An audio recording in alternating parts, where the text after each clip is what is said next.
ನಾವು ಚನ್ನಗಿರಿಗೆ ಅದಕ್ಕೆ ಹೋಗಂಗಿಲ್ಲ ಮಾಡಂಗಿಲ್ಲ. ನಾವು ನೋಡಿದ್ರೆ ಹ್ಯಾಂಡಿಕ್ಯಾಪ್. ನಮ್ಮ ಮನೆಗ್ ತಂದೆ ತಾಯಿ ಇರೋದು ಮುದುಕರು, ಅವ್ರಿಗೆ ನಮ್ಮಂತರಿಗೆ ಎತ್ಕೊಂಡ್ ಹೋಗಕ್ ಆಗಲ್ಲ. ರಾತ್ರಿ ಎಲ್ಲಾ ಬರ್ತಾರೆ, ಮನೆಗ್ ನುಗ್ತಾರೆ ಪೊಲೀಸ್ ಹಂಗಂಗ್ ಅಂತ ಹೇಳ್ತಾರೆ. ನಮ್ಮಂತರಿಗೆ ಎತ್ಕೊಂಡು ಎಲ್ಲಿಗಂತ ಹೋಗ್ತಾರೆ ಅವರು? ನಮ್ಮ ಮನೆಗ್ ಚಿಕ್ಕ ಚಿಕ್ಕ ಮಕ್ಕಳು ಇದಾರೆ, ಅವ್ರೆಲ್ಲಾ ಹಳ್ಳಿಗೆ ಹೋಗಿದಾರೆ, ಎಲ್ಲಿಗೆ ಹೋಗಿದಾರೆ ಗೊತ್ತಿಲ್ಲ. ನಮ್ಗೆ ಫೋನು ಎತ್ತ ಇಲ್ಲ. ನಮ್ಗೆ ನಾವ್ ಹೆಂಗಂತ ಮಾಡ್ಲಿ? ನಮಗ್ ಬಹಳ ತೊಂದರೆ ಆಗಿತ್ತೆ ಸರ್. ಹಾಲಿನ ಪ್ಯಾಕೆಟ್ ಸಿಗ್ತಾ ಇಲ್ಲ ಮಕ್ಕಳಿಗೆ, ಏನೇನು ಇಲ್ಲ, ಅಂಗಡಿ ಎಲ್ಲಾ ಬಂದ್ ಮಾಡಿಸ್ತಿದ್ದಾರೆ. ನಾವ್ ಹೆಂಗಂತ ಜೀವನ ಮಾಡ್ಲಿ ಹೇಳ್ರಿ? ಆ ಹೆಣ್ಮಕ್ಳಿಗೂ ನೀವು ನ್ಯಾಯ ಕೊಡಿಸ್ರಿ. ಆಕಿಗೂನು ಆಕಿ ಗಂಡ ಚೆನ್ನಾಗಿ ಇದ್ದಿತ್ತು ಪಾಪ. ನಮ್ ಕೇರಿದ್ ಹೆಣ್ಮಕ್ಳವರು, ನಮ್ಮ ಮನೆಗೂ ಹೆಣ್ಮಕ್ಳು ಇದಾರೆ, ಎಲ್ಲಾರು ಇದಾರೆ. ಎಲ್ಲಂತ ಏನಂತ ಮಾಡ್ಲಿ?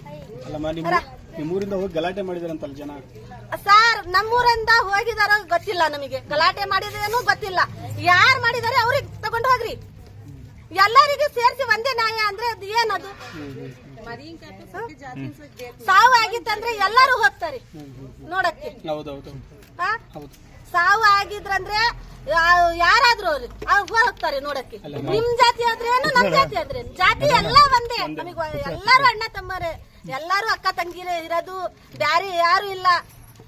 ದುಡಿದ್ ಹಾಕೋರು ಅಂತವ್ರಿಗೆ ಈಗ ತಗೊಂಡ್ ಹೋಗಿ ಸ್ಟೇಷನ್ನಾಗ ಹಾಕೊಂಡಿದ್ದಾರೆ ಪೊಲೀಸ್.